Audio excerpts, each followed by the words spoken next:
Hola, yo soy Francisca Dolores Velázquez García y voy a hablar sobre los templos según la disposición de sus columnas. Bueno, para comenzar, hablemos de los templos griegos. Estos templos tenían su propia ubicación en una zona sagrada en la ciudad-estado, ya que eran un lugar donde se rendía culto a los dioses y por esto mismo se consideraba que no podían estar en el mismo lugar que un teatro público o una zona civil, ya que sería una falta de respeto. Bueno, para comenzar con la clasificación de los templos, vamos a comenzar con los templos perípteros, los cuales son los templos que están rodeados de columnas y fueron los más usuales en la arquitectura griega clásica. Un ejemplo de este es el templo de Segesta, el cual era un centro político.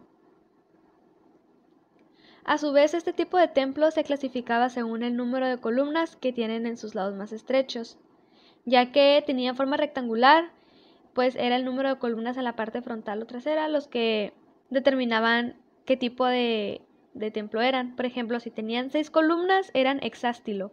Este número de columnas era el número mínimo que se permitía y era el más común. O sea, el mínimo para este tipo de templos. Si tenía 8 columnas, se llamaba octástilo, 10 columnas decástilo y 12 columnas dodecástilos.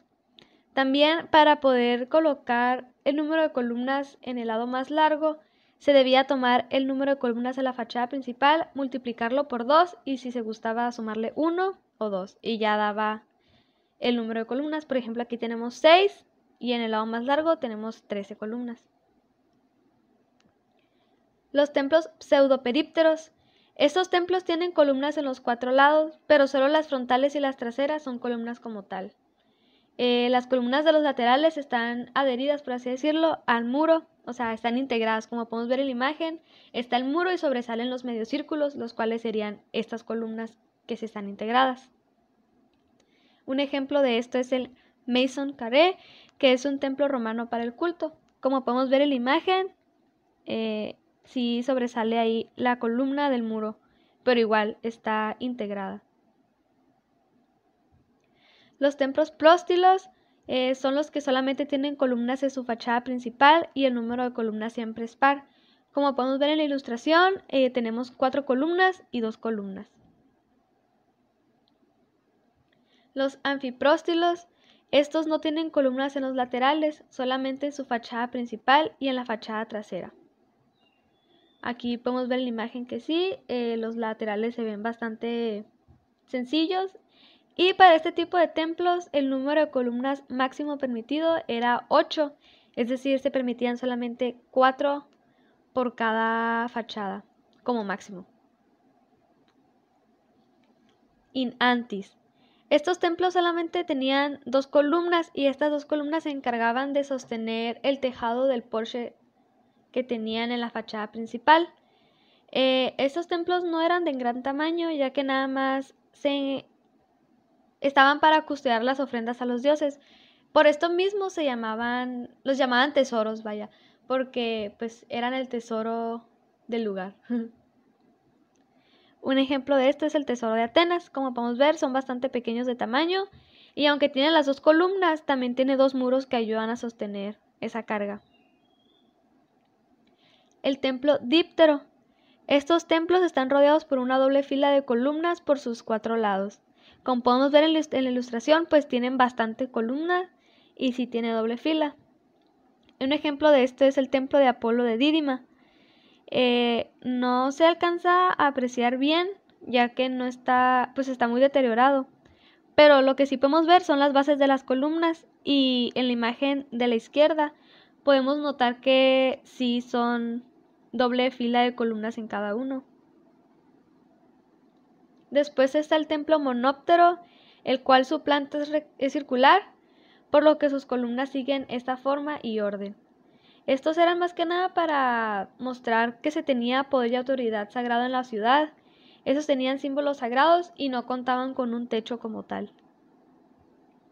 El ejemplo de esto es Filipeo de Olimpia. Como podemos ver, los restos son el suelo, está ahí sobresale el círculo y las columnas. Ahora, hablando de la época clásica en Grecia, se destacó mucho el orden dórico, jónico y corintio. El primero, que es el orden dórico, data del siglo VII a.C. Este tiene una estructura bastante simple, aunque el templo suele dar una imagen bastante robusto. Estos templos eran bastante resistentes a la lluvia, por lo que son los que están mejor conservados. Las características de las columnas de estos templos es que no tienen basa, es decir, no tienen la parte de abajo en la columna. La columna está directamente en el suelo, y también esta columna tiene una forma cónica, es decir, la parte de abajo es más ancha y grande que la parte de arriba de la columna. Y el capitel era bastante sencillo, solamente tenía ábaco y equino. El ábaco vendría siendo una placa de madera o de mármol que tenía forma rectangular o cuadrada, y este ayudaba a que la columna sostuviera el peso a la parte de arriba del templo. Y el equino era una figura convexa que ayudaba a que se integraran la columna y el ábaco, o sea, daba como que esa degradación entre los tamaños, ¿no? Después está el orden jónico, el cual data del siglo VI a.C. Estos templos tenían una forma más ligera que los del dórico. Aquí la columna cuenta ya con una base, aunque bastante sencilla, la verdad. El capitel ya comienza a destacar más, comienzan a adornarlo con espirales y figuras circulares, y el ábaco pasa a ser rectangular. Y por último, el orden corintio, el cual data del siglo V a.C., es más o menos parecido al jónico, pero ya aquí lo que es la base está más adornada, es más grande, e igual con el capitel. Está más representativo de este orden, ya que pues está más ornamentado, ¿no? El capitel tiene forma de campana invertida y tiene 4 esquinas. Los ornamentos son tallados en forma de círculo, espiral y con hojas de acanto. Y pues esto ya sería todo. Gracias por su atención.